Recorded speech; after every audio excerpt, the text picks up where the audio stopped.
Hello everyone. Today we are going to start with the very first unit number 5, National Income and Related Aggregates of class 12th. It falls under Introductory Macroeconomics.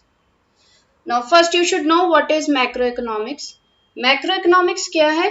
It is just a study of aggregates or averages of the entire economy. आपने इसके बारे में अपनी lower classes में भी पढ़ा है. We divide mainly economics into micro economics and macro economics. Micro में आप इंडिविजुअल के बारे में पढ़ते हो, individual consumer, individual household के बारे में पढ़ते हो. But here we are going to study about economy as a whole. So what are the examples of macro economics? National income, जिसे कि यू विल सी दैट आगे की videos में मैं NY से डिनोट करूंगी. Full employment and general price level.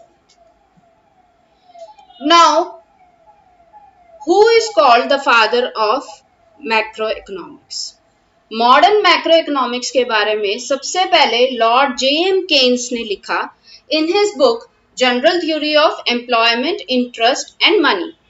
That is why we call him as the father of modern macroeconomics. अब आपके सिलेबस में जो मैक्रो इकोनॉमिक्स है, इसमें हम मेनली पढ़ेंगे अबाउट नेशनल इनकम. जैसे कि मैंने कहा, I have denoted it by NY, income and employment. We are going to also study about money and banking, government budget and economy, balance of payment जिसमें आप एक्सचेंज वगैरह के बारे में भी पढ़ेंगे. Now what is national income? इसके बारे में मैं पहले जरूर कुछ इंट्रोडक्शन देना चाहती हूँ. आपने लोअर क्लासेस में पढ़ा हुआ है कि हमारी इकोनॉमी जो है, it is divided into 3 main sectors: primary, secondary and tertiary. अब प्राइमरी में भी कुछ लोग काम कर रहे हैं, सेकेंडरी में भी, टर्शरी में भी. So what ever is the sum total of all the factor incomes. Factor incomes मतलब आपने पढ़ा था, जैसे लैंड है वो रेंट अर्न करता है, लेबर जो है वो वेजेस अर्न करता है, कैपिटल जो है उसको एक अर्निंग होती है. So all the sum total of all the factor incomes is what you call as national income, and we use this term normal residents of the country.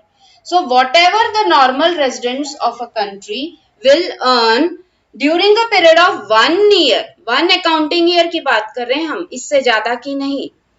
So that is what you call as national income. अब national income India के case में CSO यानी कि central statistical organisation estimate करता है. और you should also know what is national income accounting. This is for your knowledge also. A part of it may have been deleted, but generally national income accounting are all those techniques and methods which we use to collect this data about whatever is the production or distribution, disposition taking place in all the different sectors of the economy. So what are the basic concepts of macroeconomics? Some of the basic concepts we are concerned with are classification of the goods on the basis of end use. As you can see here, end use. So we classify them into 2 types. एक होता है intermediate goods and the second type is final goods. These final goods can further be divided into consumer goods and capital goods. First, we are concerned with the difference between final goods and intermediate goods. This is very important from the point of view of your board exam also. What are the bases? इसके bases क्या हैं? पहली चीज जो आप देखोगे मैंने यहाँ लिखी है वो है इनका meaning. So final goods are those which are meant for either consumption or investment, मतलब they have been produce for their own sake, इसके बाद उनकी कोई प्रोसेसिंग नहीं होनी, कुछ नहीं होना, रीसेल नहीं होनी, they are meant for the final consumption. Okay, and then intermediate goods are those which are used for further resale or processing. So they can be raw materials, they can be semi-finished goods. The second thing that you will see here is regarding the demand. Final goods, since they lead to direct satisfaction of the wants of the consumer, they have direct demand. But intermediate goods, they are going to lead to indirect satisfaction of wants. So they have derived demand. इनकी demand direct नहीं है, इनकी demand इसलिए हो रही है क्योंकि ये किसी और गुड की प्रोडक्शन के लिए यूज होने वाले हैं. Okay, the third point is regarding value addition.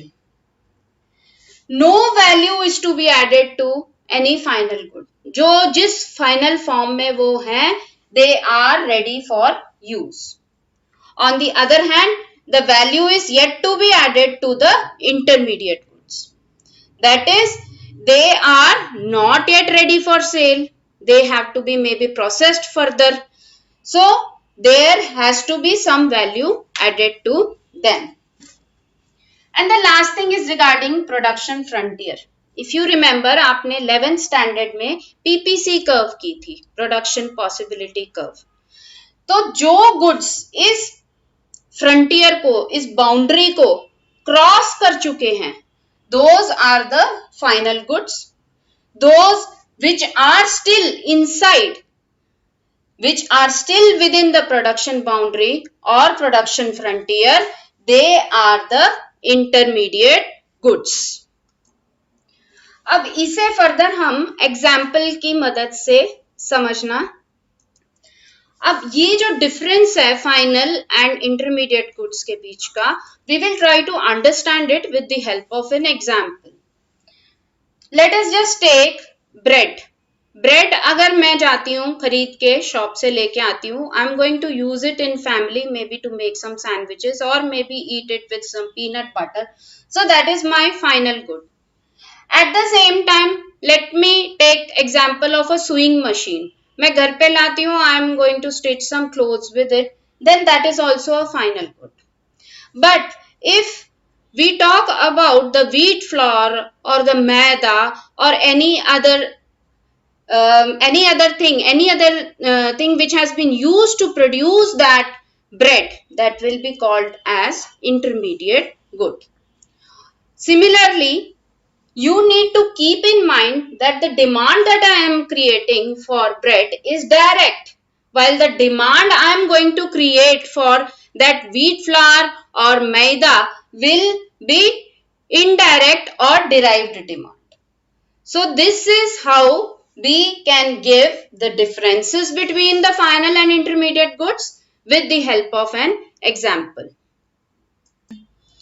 One more example that will help you understand this concept of difference between final and intermediate goods better is that of a sofa set. एक carpenter imagine करो, उसको एक order मिला है sofa set बनाने का. Now that sofa set is the final good, but what all goes into the production of the sofa set? Just think about it. There is going to be use of foam, cloth, some springs, wood, nails, etc. So all these things which I have listed down just now, they are all what you call as intermediate goods. Now we have said that final goods are further divided into consumption goods and capital goods. अब इन दोनों के बीच में क्या क्या differences हैं, अब उसका basis आप देखिए. First of all, let us talk about the meaning. Consumption goods are those which lead to direct satisfaction of wants. जैसे कि I buy a packet of biscuit, I consume it because I require it now. That is leading to the direct satisfaction of my want. But any such good which helps in further production of other goods is what you call as capital good. अब एक hosiery है, उसने कुछ भी ऐसे hosiery products बनाने, कुछ garments बनाने हैं, और मे be some they want to make some woollen garments. So if they install a flat machine, that flat machine will be called as capital good. So what happens now? Consumption goods are getting consumed for the direct satisfaction of want. So they are not promoting the production capacity in any manner. On the other hand, the machine that we had talked about, it helps in increasing the production capacity. Further, if you see, the consumption goods can further be of more types. They can be perishable, they can be semi-durable or non-durable. They can be durable goods also, like fridge, washing machine, AC, etc. So, at the same time, as we have said earlier, they can be perishable also. So, their expected life can be limited. On the other hand, the capital goods, like whatever machinery or equipment a factory is using for further production of some other goods, that will have an expected life of definitely more than 1 year. So these are the examples that you can look at if we are talking about simple consumer goods which do not have too much of life. उनकी एक shelf life होती है. आप जाते हो एक tetra pack लेते हो फ्रूटी का, so that is a consumption good. Similarly, a mobile phone, उसका जो सॉफ्टवेयर आप यूज कर रहे हो certain years तक सही रहेगा, then the phone becomes slow. So that mobile phone is also under the category of consumption goods. But whatever machinery equipment I have talked about, that is an example of capital good. Why? Because it can lead to further production of some other goods. So in subsequent videos, we will talk about stock and flow and other such important concepts. I will also share with you some tips of easily calculating national income using the three methods, and also some very important questions from board point of view. Thank you for watching and subscribe to my channel.